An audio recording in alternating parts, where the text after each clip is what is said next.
आपण माने जानती जे आलोचना क्रम रे मोर बंधु मते पचारि थिले सद्गुरु बा पुरुषोत्तम को आमे चिन्हिबा किपरि तांकर लक्षण सब कौन। आजिर एही अध्याय आरंभ करी आगामी केते गुड़िए अध्याय रे आमे सद्गुरुंकर बा पुरुषोत्तमंकर लक्षण गुड़िक कौन ताहा आलोचना करिबा।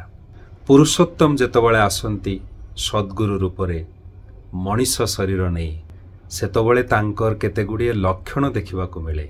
सही लक्षण गुड़िक भितरु केतोटी हेउछि पुरुषोत्तम हेउछंती मनीषर परम चरम मंगलाकांक्षी।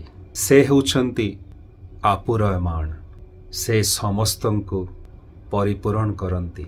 से होउछंती वैशिष्ट पाळी, से प्रत्येकंकर वैशिष्ट अनुजाई पोषण देई थांती। से हेउछंती प्रेमर करुणार दयार सागर।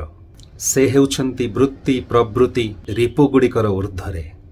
से सबु किछिर अधिकारी किंतु कोनोसी थिरे से आसक्त नुहंती। से होउछंती संस्कृतिर धरोहर। से केबे हेले जातिर राष्ट्रर संस्कृति को क्षय हेबा पई दियंती नाही। से होउछंती सर्वज्ञ, सबु समस्यार समाधान तांको पाखरे थाए। से मनीषर चरित्रर संशोधन करि दियंती। मनीष मनीष को आघात देले प्रत्युत्तरे आघात ही पाए, किंतु पुरुषोत्तम को आघात देले सी किंतु प्रत्युत्तरे आघात दियंती नाही। एही भली अनेक किछि होउछि तांकर गुण तांकर लक्षण। एही सब गुण गुड़िक लक्षण गुड़िक आलोचना करिबा आजि ठारु आरंभ करी आगामी केतोटी अध्याय रे।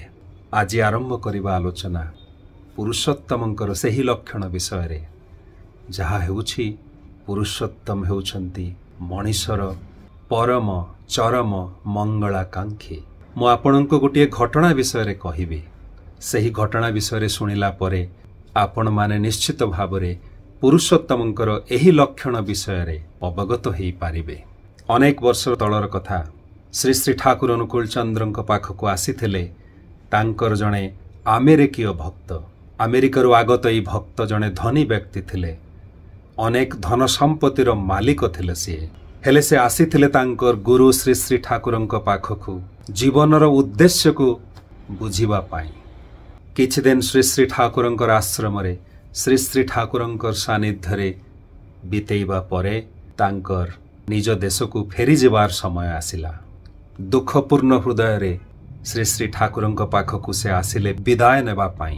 श्री श्री ठाकुरଙ୍କୁ प्रणाम करी कहिले, ठाकुर आज मते फेरी जीवाको हेबो मो देश को। आपणଙ୍କ पाखरु विदाय नवा पूर्वरु आपणଙ୍କୁ आपणଙ୍କର मन पसंदर गोटे उपहार मु दवाकू चाहे। ठाकुर आपण जहा किछि चाहंती मो पाखरु मागी नहीं पारंती। ठाकुर जहा आपण चाहंती ताहा मु आपणଙ୍କୁ दवा पाई प्रस्तुत अछि। श्री श्री ठाकुर से अमेरिकीय भक्तंकर ए कथारे खूब उत्साहित मने हेले, खूब आग्रही मने हेले। आग्रह सहकारे पचारिले, तुमे सत कहूच? मु जहा मागिबी तुमे मते देबो? भक्त जनक कहिले, हाँ ठाकुर जहा आपण चाहिबे मु आपणଙ୍କୁ देबी, आपण मागी देखंतु ना। किंतु मने मने भक्त जनक भाबुथिले श्री श्री ठाकुर बोधे तांकर धन संपत्ति रे हठात आग्रही हेई उठिचंती। किंतु पर मुहूर्त रे श्री श्री ठाकुरଙ୍କ मुहरु जहा से सुनिले सेथिरे से आश्चर्यचकित हेई गले। ठाकुर मोठरु ये कौन मागिले? श्री श्री ठाकुर सही भक्तंकु कहिले, तुमे तुमर देश को फेरी जीवा परे चिठीटीए पठेई पारिबो प्रति मासरे, जेउ चिठीरे तुमे लेखिथिबो जे तुमे तुमर परिवार परिजनंकु नेई सुखरे अछ, आनंदरे अछ, कुशलरे अछ। प्रति मासरे गोटे चिठी मते पठेई पारिबो? एई छोटिया जिनिसटी मु चाहे तुम ठारू देई पारिबो, हेले गोटे शर्त अछि।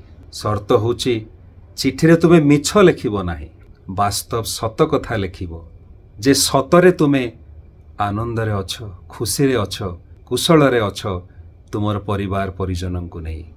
से अमेरिकीय भक्तंकर आखिरु झरी पड़ुथिला टोपा टोपा लुह। बंधुगण एई होची पुरुषोत्तमंकर लक्षण। से छळे बळे कौशले सदा सर्वदा मनीषर मंगल चेष्टार ही यत्नवान थांती। मनीष ठारू आउ किछि से चाहंती नाही। से चाहंती आमे माने किभଳି शांति रे रहू, खुशी रे रहू, आनंद रे रहू। केवल मनीष काहींकी विश्व दुनिया रे मनीष, पशु, पक्षी, कीट, पतंग, वृक्ष, लता समस्तंकर मंगल से चाहंती। से जे चरम परम मंगलाकांक्षी। आसंता अध्याय रे पुरुषोत्तमंकर आउ गोटे लक्षण विषय रे आलोचना करिबा। आज पाई एतिकी। धन्यवाद।